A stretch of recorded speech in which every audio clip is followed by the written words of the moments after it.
Sir आपने जैसे जिक्र किया कि लाहौर में जैसे हर घर में चूल्हा, बल्कि सबके पास ही चूल्हे हैं भाई। लाहौर में बढ़ती वजह या आलूदगी के सब चूल्हा वगैरह चलाते हैं, कई हद तक उसकी वजह से भी माहौल आलूदा हो रहा है। सर यहाँ तो वैसे ही गैस नहीं आती है, और जब गैस नहीं आती तो लोग रुख करते हैं एलपीजी पर या फिर लकड़ियाँ जलाने पर। और सर जब लकड़ियाँ जलाते हैं तो ऑलरेडी माहौल एक बार फिर से गंदा हो रहा है, तो इस पर फिर आप लोगों की क्या कार्रवाई होगी? ऐसे कि अभी क्योंकि हमारी आबादी बहुत ज़्यादा है और आबादी भी बढ़ रही है, हमारे जो रिसोर्सेज हैं कम है, लेकिन हुकूमत पाकिस्तान जो है ना कोशिश कर रही है कि क्लीन एनर्जी प्रोवाइड की जाए और क्लीन बसेज, क्लीन ट्रांसपोर्ट भी दी जाए। ग्रीन ट्रांसपोर्ट जो आप लाहौर में देखा तो अब हमारी इलेक्ट्रिक बसें चल रही हैं, ई बाइक्स को प्रमोट किया जा रहा है। तो जब ये रिप्लेसमेंट होती जाएगी तो इंशाल्लाह इसमें बेहतरी आएगी। ये ऐसे इकदाम जो हुकूमत पंजाब के विजन के मुताबिक किए गए हैं, उन्हीं जो स्टेप्स थे या जो काम किए गए हैं उनकी वजह से ये रिडक्शन हुई है। अगर आप देखें तो हमारी जो मेजरमेंट हुई है उसमें 41% इमिशन रिड्यूस हो गए हमारे एम्बिएंट एयर में, और एयर क्वालिटी इंडेक्स जो है वो तकरीबन 54% कम हो गया, यानी आधा हो गया।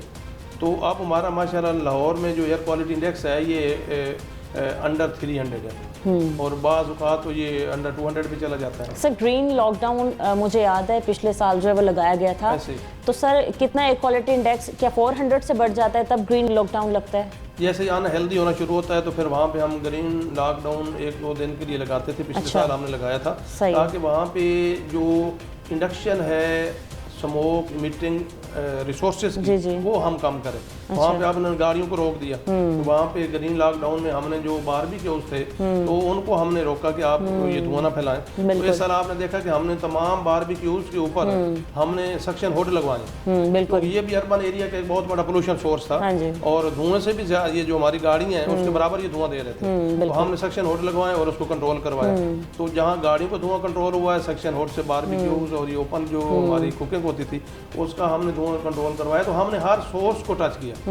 आप देखें तो ये जो सड़कों के ऊपर एक डस्ट गिरती है, ये एक नॉन विजिबल पोल्यूटेंट है, ये फिजा में मुअल्लक हो जाता है जैसे गाड़ियाँ चलती हैं। तो म्यूनिसिपल कॉर्पोरेशन के साथ मिलके हमने एलडीए के साथ मिलके लाहौर वेस्ट मैनेजमेंट कंपनी के साथ मिलके हमने उस डस्ट को भी साफ करवाया रोडों से। फिर हमने ट्रालियों का खास डिज़ाइन दिया, हमारे डीजी साहब ने ट्रालियों को खास डिज़ाइन बनाया कि वो उस ट्राली के अंदर ईंटें और रेत और मिट्टी लाई जाए। उसको हम तिरपाल से ऊपर कवर करवाते रहे, और जहाँ से वो ट्राली चलती थी वहाँ पे हमारी इन्वायरमेंट की फोर्स वहाँ पे मौजूद होती थी जो उसको ढांप कर शहर में आने की इजाज़त देती थी। तो इस तरह करके हमने जितनी जहाँ से कोई पोल्यूशन कंट्रीब्यूशन हो रही थी हमने उसको प्लग किया और उसको रिड्यूस किया, और माशाल्लाह अल्लाह के फजल व करम से हमारा ये सीज़न बहुत अच्छा गुजरा। सर के आने वाले वक्तों में